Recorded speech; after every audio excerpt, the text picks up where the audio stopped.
Miss McLeod, miss Josephine McLeod और businessman उनकी बहन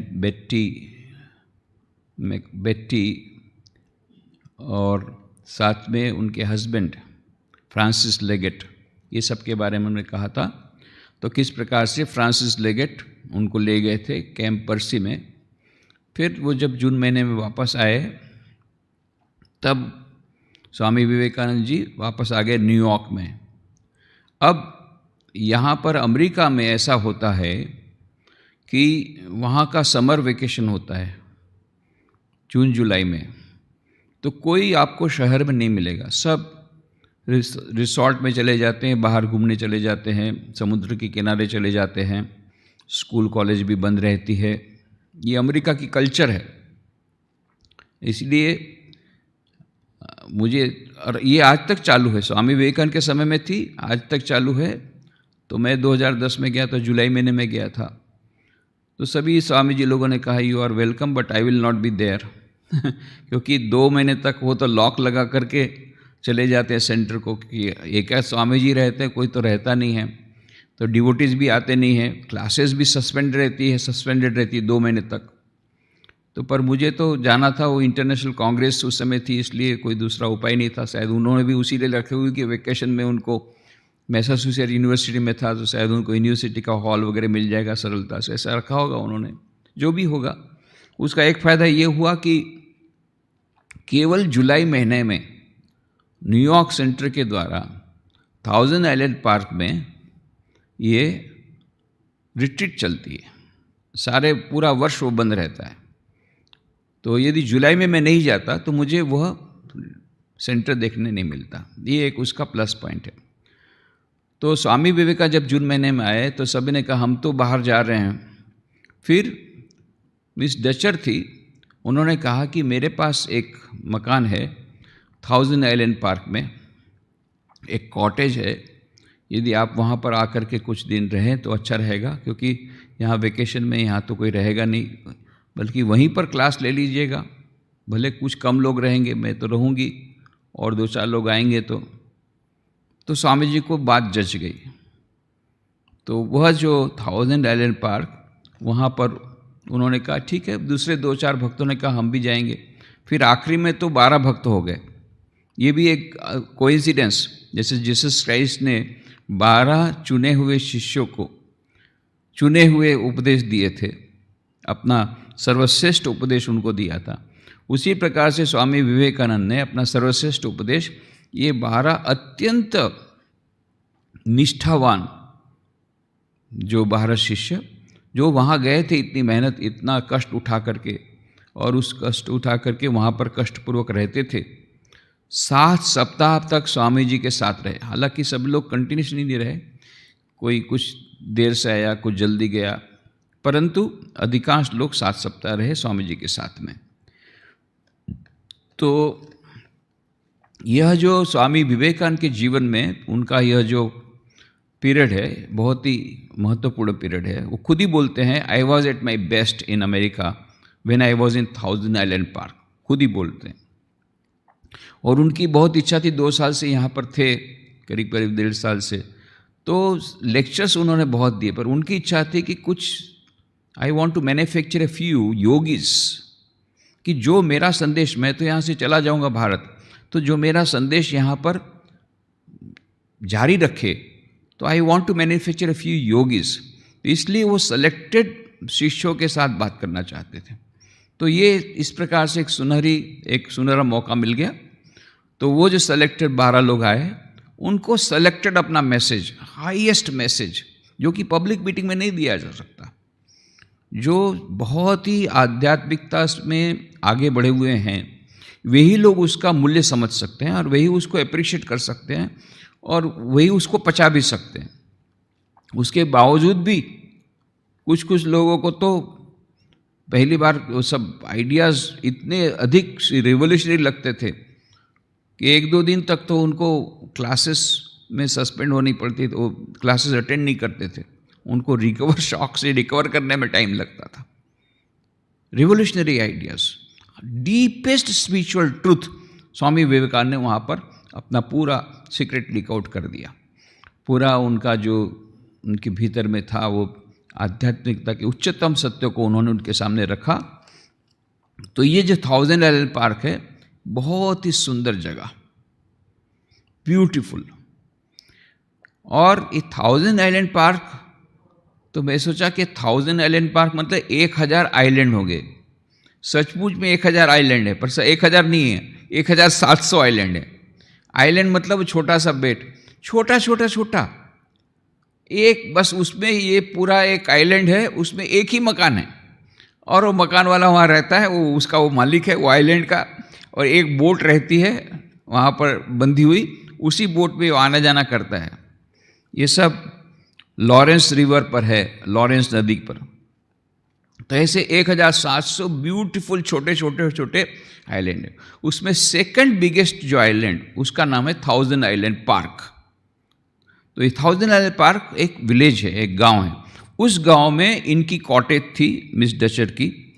तो ये मिस डचर की जो कॉटेज थी, वो बाद में उस समय वहाँ पर स्वामी विवेकानंद गए और वहाँ पर उन्होंने ये अपने उच्चतम सत्य को, उच्चतम उनके विचारों को ये एकदम सेलेक्टेड शिष्यों को सामने उन्होंने रखा। और हमारे लिए बड़ी भाग्य की बात है कि मिस वाल्डो, एसी वाल्डो, ये उस समय पहुंच गई थी और उन्होंने नोट्स ले ली थी। उन्होंने स्वामी विवेकानंद को न्यूयॉर्क में, ये न्यूयॉर्क की थी, न्यूयॉर्क में स्वामी विवेकानंद राजयोग का जो ग्रंथ लिखना चाहते थे उसमें उन्होंने सहायता की थी मिस वाल्डो ने। उन्होंने नोट्स वगैरह बनाए थे। तो वो स्वामी विवेकानंद के थॉट्स को ऑलरेडी उनके साथ वो अभ्यस्त थी, उनको उनका ट्रेन ऑफ थॉट्स उनको मालूम था, इसलिए वो उनको ये सब उनका जो उन्होंने उपदेश वहाँ पर दिए उसका सारांश लिखने में बहुत उनको सुविधा हुई। तो ये बाद में ये जो भी उन्होंने नोट्स अपने लिखे थे, उस नोट्स को किताब के रूप में उसको छापा गया है इंस्पायर्ड टॉक्स के नाम से। इंस्पायर्ड टॉक्स, इन सचमुच में वो इंस्पायर्ड टॉक्स हैं। विशेष करके जो सिंसियर स्पिरिचुअल एस्पायरेंट्स हैं, आध्यात्मिक साधक जो हैं, जो बहुत डीप में जाना चाहते हैं, बहुत प्रोग्रेस करना चाहते हैं, उनके लिए वो सचमुच में इंस्पायर्ड टॉक्स है। बहुत इंस्पायरिंग है, प्रेरणादायी है। और गुजराती में उसका अनुवाद हुआ है दिव्य वाणी, तो वो भी अच्छा शब्द है। वो दिव्यता से, दिव्यता से भरी हुई वो वाणी है जो स्वामी विवेकानंद ने वहाँ पर कही थी। तो ये स्वामी विवेकानंद 7 सप्ताह वहाँ पर रहे और उन्होंने बहुत ही सुंदर ये जो अपने उच्चतम विचारों को रखा। और आश्चर्य की बात है, उस समय स्वामी विवेकानंद की उम्र थी 32 वर्ष और जितने उनके शिष्य थे सब उनके माता पिता की उम्र के थे। और ये सब स्वामी विवेकानंद का माता या पिता बोल के बुलाते थे।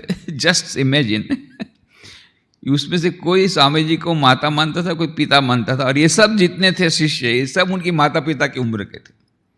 तो कितना उनके पास ज्ञान था। इस प्रकार से ये आए। 2 जनों को उन्होंने संन्यास भी दिया यहीं पर। मेरी लुइस को अभयानंद नाम दिया, लियोन लेंड्सबर्ग को कृपानंद नाम दिया।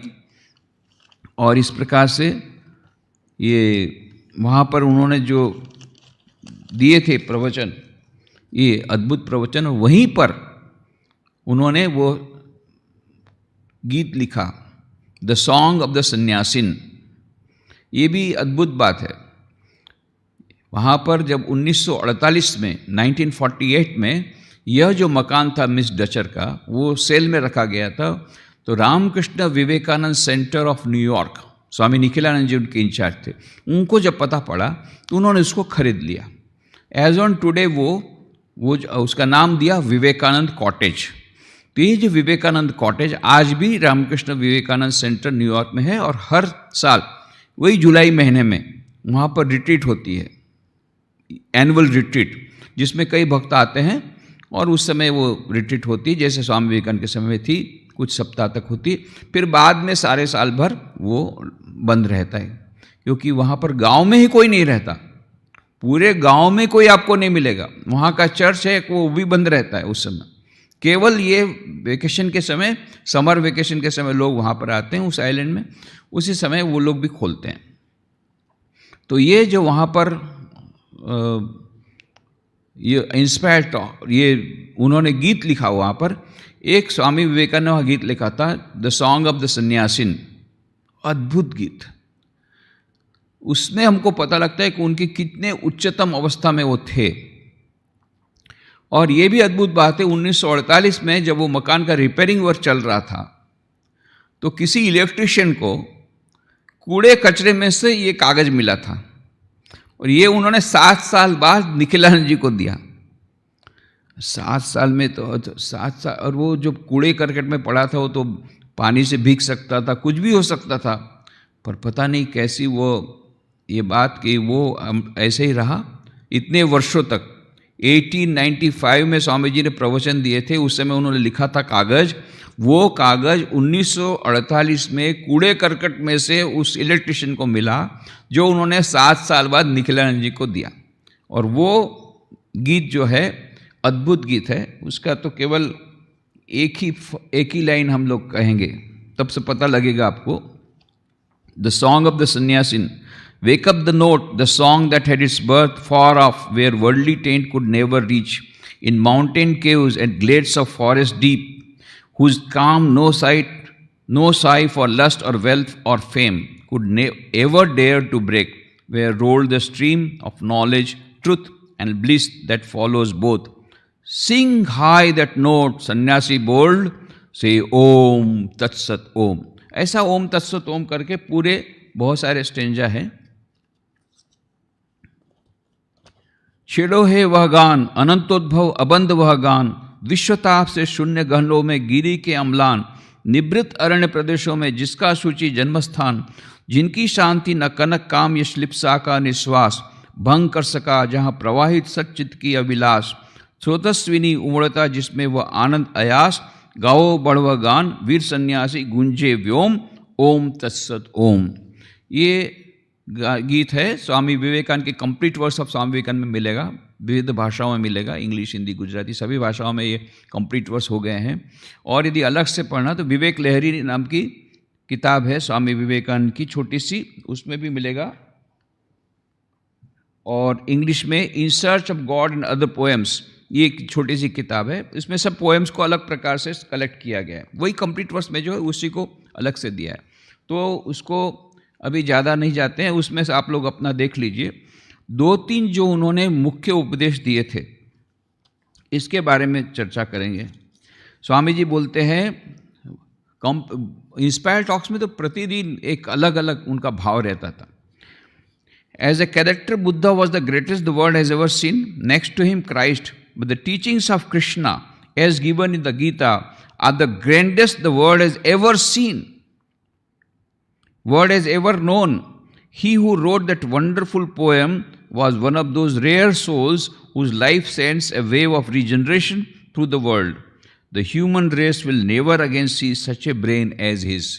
कैसी बड़ी बात कर दी स्वामी जी ने कि गीता में जो उपदेश है वो ग्रैंडेस्ट है, एंड वन ऑफ, और उसमें ये कहा है कि इससे जो पूरे विश्व में परिवर्तन होगा उसकी कल्पना नहीं कर सकते हैं। And human race will never again see such a brain as his. Shri Krishna के भगवान के समान जो उनका जिस प्रकार का, जो उनकी प्रकार जिस प्रकार की बुद्धि थी, ऐसी बुद्धि विश्व कभी देख नहीं पाएगा। इतना अधिक सम्मान, इतना अधिक मान, इतनी अधिक श्रद्धा स्वामी जी को गीता के ऊपर थी। एक जगह कहते हैं, the greatest sin is to think yourself weak. No one is greater. Realize that you are Brahman. Nothing has power except what you give. We are we are beyond the sun, the stars, the universe. Teach the godhood of man. Deny evil. Create none. Stand up and say, I am the master of all. We forge the chain and we alone can break it. No action can give you freedom. Only knowledge can make you free. Knowledge is irresistible. The mind cannot take it or reject it. When it comes, the mind has to accept it. So it is not a work of the mind, but its expression comes to the mind. तो कहते हैं the greatest sin is to think yourself weak. हमेशा strength की बात करते थे, बल की बात करते थे स्वामी जी। और फिर कहते हैं learn to feel yourself in other bodies to know that we are all one. Throw all other nonsense to the winds, spit out your actions good और bad and never think of them again. What is done is done. Throw off superstition, have no weakness even in the face of death. मृत्यु के समय भी बलवान रहो, weakness को अपने पास मत आने दो, निर्बलता को अपने पास मत आने दो। डू नॉट रिपेंट, पछतावा मत करो। Do not brood over past deeds and do not remember your good deeds. अच्छे कर्म किए हो या बुरे कर्म किए हो, सब किसी को याद करने की जरूरत नहीं है। बी आजाद, बी फ्री, आजाद रहो, मुक्त हो। The weak, the fearful, the ignorant will never reach the Atman. जो निर्बल है, डरपोक है, अज्ञानी है, वो कभी आत्मा तक नहीं पहुंचेंगे। You can not undo the past, the effect must come, face it, but be careful never to do the same thing again. Give up the burden of all deeds to the Lord. Give all, both good and bad. Do not give the good and give only the bad. God helps them who do not help themselves। ये स्वामी जी के देखिए कितनी उच्च अवस्था है। हम लोगों ने क्या सुना था, God help them who help themselves. भगवान उसी को मदद करते हैं जो अपने को मदद करता है, बाद में मदद करते हैं भगवान। पहले देखते हैं कृपा कब होगी। माँ शारदा कहते हैं पहले पुरुषार्थ करो, क्रू, बाद में पा। पहले क्रू माने पुरुषार्थ करो, फिर तुमको कृपा मिलेगी, पा तब मिलेगी। यहाँ स्वामी जी क्या बोलते हैं, God helps them who do not help themselves। भगवान उसी को सहायता करते हैं जो अपने आप को सहायता नहीं करते। तो ये कैसी स्वामी जी उल्टी बात करते? नहीं, उल्टी बात नहीं करते, ये एक अलग पर्सपेक्टिव से। जहाँ शरणागति की बात होती है, संपूर्ण शरणागति, संपूर्ण शरणागति किसको बोलते हैं? जहाँ पर पुरुषार्थ का एंड हो गया, भगवान अब मुझसे नहीं होगा, अब मेरे से मैंने सब कर लिया, अब आप बचाओगे तभी होगा। तो जब ऐसी स्थिति आती है कि जब अपने आप को हम हेल्प करना बंद करते हैं, श्री रामकृष्ण देव की कहानी भी है कि जब तक कि वो ये कुछ भी पुरुषार्थ की भी थोड़ी बात बाकी है, अहंकार थोड़ा सा भी बाकी है, तब तक कृपा नहीं आती। तो ये एक अलग दृष्टि से स्वामी जी बोल रहे हैं, God helps them who do not help themselves. तो ऐसी बहुत अच्छी अच्छी बातें स्वामी जी ने कही थी। इंस्पायर टॉक्स पुस्तक आप पढ़ लीजिए, या कंप्लीट वर्क्स में भी वो एक उसमें वो दिए हुए सब इंस्पायर टॉक्स। एक बार स्वामी विवेकानंद जी गीत सीता के बारे में बता रहे थे, सीता के बारे। आप सोच लीजिए उनका कितना उच्च, उनका मन कितनी उच्च अवस्था में था कि जब एक बार सीता के बारे में बोल रहे थे तो एक महिला के मन में एक प्रश्न आया। The question flashed in the mind of one of the women as to how some of the beautiful society queens would appear to him, especially those versed in the art of allurement। एक के मन में, महिला के मन में आया जब ये स्वामी जी बता रहे थे कि महिला सीता है वो नारियों का उच्चतम आदर्श, सीता पवित्रता की मूर्ति, ये सब बातें बता रहे थे। बोले उसके मन में ये आया था कि यदि मान लो सोसाइटी की जो बहुत ही सुंदर स्त्रियां हैं, वो आकर के इनको टेम्पटेशन देने का करें, उनको प्रलोभन करने का प्रयत्न करें, स्वामी विवेकानंद के मन को लुभाने का प्रयत्न करें, तो स्वामी विवेकानंद का क्या रिएक्शन होगा, ये उसके मन में आया। उसने बोला नहीं है इस महिला ने। स्वामी जी उसकी बात मन में जो चल रही थी वो भाप गए। स्वामी जी ने क्या कहा, तुरंत उन्होंने कहा, even before the thought was expressed, the Swami said gravely, if the most beautiful woman in the world were to look at me in an immodest or unwomanly way, she would immediately turn into a hideous green frog, and one does not of course admire frogs। Swami ji ने कहा, यदि कोई स्त्री यदि मेरी तरफ इस प्रकार से देखेगी तो तुरंत वो एक मेंढक बन जाएगी, और कोई मेंढक की तरफ देखना नहीं चाहता। इतना फर्मली कहा था। तो स्वामी जी का वो जो चरित्र था, अत्यंत शुद्ध चरित्र, अत्यंत पवित्र चरित्र, जिसके कारण स्वामी जी ने वहाँ पर ये जो शिष्य थे उनको इतनी उच्च स्थिति में ले गए थे अपनी उस आध्यात्मिकता के बल पर। क्लाइमैक्स आया 7 अगस्त को, अंतिम दिन था शिविर का, और 7 अगस्त को सुबह स्वामी जी ने कहा चलो, उनके साथ 2 बहनें थी, उनको कहा कि चलो हम लोग जाते हैं। सिस्टर क्रिस्टिन थी और साथ में एक और थी महिला, उनको लेकर के स्वामी जी गए वहाँ पर। सिस्टर क्रिस्टिन एंड मिसेस फुंके, ये दोनों को लेकर के स्वामी जी के, चलो आज हम लोग ऐसे पैदल जाते घूमते घूमते जा रहे थे, आधे घंटे तक, करीब आधे मील तक गए होंगे। वहाँ पर एक जंगल जैसा था, वहाँ पर एक वृक्ष था। तो स्वामी जी ने कहा इस वृक्ष के नीचे हम लोग ध्यान करेंगे, और जैसे भगवान बुद्ध ने ध्यान किया था बोधि वृक्ष के नीचे, ये समझ लो ये हमारे लिए बोधि वृक्ष है, इसके नीचे हम लोग ध्यान करेंगे। ध्यान करने बैठे, थोड़ी देर में देखा इन लोगों ने एकदम सचमुच में भगवान बुद्ध के समान उनका हो गया, एकदम बाह्य ज्ञान उनका लुप्त हो गया। अब क्या हुआ, समय जा रहा है, उनका ध्यान खत्म ही नहीं हो रहा है, डीप मेडिटेशन में चले गए, बाह्य ज्ञान ही नहीं है। बाद में तो देखा, इतने में बहुत बड़ा तूफान आया, इतना तूफान, इतनी वर्षा, क्या करेगी। तब मिस वर्ल्डन, इन्होंने सिस्टर क्रिस्टिन ने छाता लेकर के स्वामी जी के सिर पर रखा, पर स्वामी जी को कोई होश नहीं है। बहुत समय बाद उनको होश आया।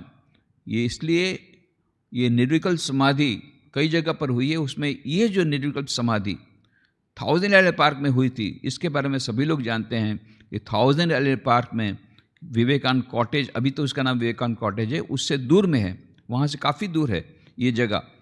तो मैं भी गया हूँ वहाँ पर। तो जिस वृक्ष के नीचे उनको निर्विकल्प समाधि हुई थी, वो वृक्ष अभी भी है, और उस वृक्ष की कुछ डाली मैं लाया हूँ, और वो डाली लाया था जिस वृक्ष के नीचे स्वामी जी को निर्विकल्प समाधि हुई। और फिर ग्रीन एक्कर में जिस वृक्ष के नीचे स्वामी जी प्रवचन देते थे, उसमें जो वृक्ष का, अभी तो ऊपर का वृक्ष नहीं है, नीचे का जो पोर्शन है उसमें से एक टुकड़ा वहाँ से लाया। और फिर स्वामी जी और कई कई जगह गए थे, जैसे कैंप टेलर में एक नदी के किनारे वहाँ पर रहते थे, तो वो नदी के किनारे के कुछ पत्थर लाए। इस प्रकार से 2010 में जब गया था, मेरी पहली विजिट अमेरिका में, तब स्वामी जी जहाँ जहाँ गए थे, ये मेरी इच्छा थी कि मैं उनके पैरों, उनके पद चिन्हों पर चलूँ, वो जहाँ जहाँ वो गए थे उस जगह देखूँ। तो लगभग बहुत अधिकांश जगह को मैंने देखा था। ये ईश्वर की बड़ी कृपा हो गई। भले 6 सप्ताह के लिए गया था, फिर भी हमारे भोगी भाई थे, हमारे एक भक्त, वो अपनी कार में सब जगह ले गए, नहीं तो ये संभव नहीं था। कई स्वामी जी यहाँ 25-30 साल से, वो लोगों ने अभी नहीं देखा है, और 6 सप्ताह में इस प्रकार से सब इतनी सारी वस्तु जगह को देख लिया जहाँ जहाँ स्वामी जी गए थे। तो ये उनकी स्मृतियाँ मैं लाया हूँ, मेरे ऑफिस में मैंने रखा है। तो ये एक अद्भुत बात, स्वामी विवेकानंद जी वहाँ अमेरिका में भी इतनी उच्च स्थिति में जाते हैं, एक बहुत बड़ी बात है। तो ये अमेरिका में स्वामी विवेकानंद ने जो वेदांत का प्रचार प्रसार किया है, वो उस समय वो कितनी उच्च अवस्था में थे, उसका यह प्रमाण है। ओम शांति शांति शांति। हरि ओम तत्सत। श्री राम कृष्णार्पणमस्तु।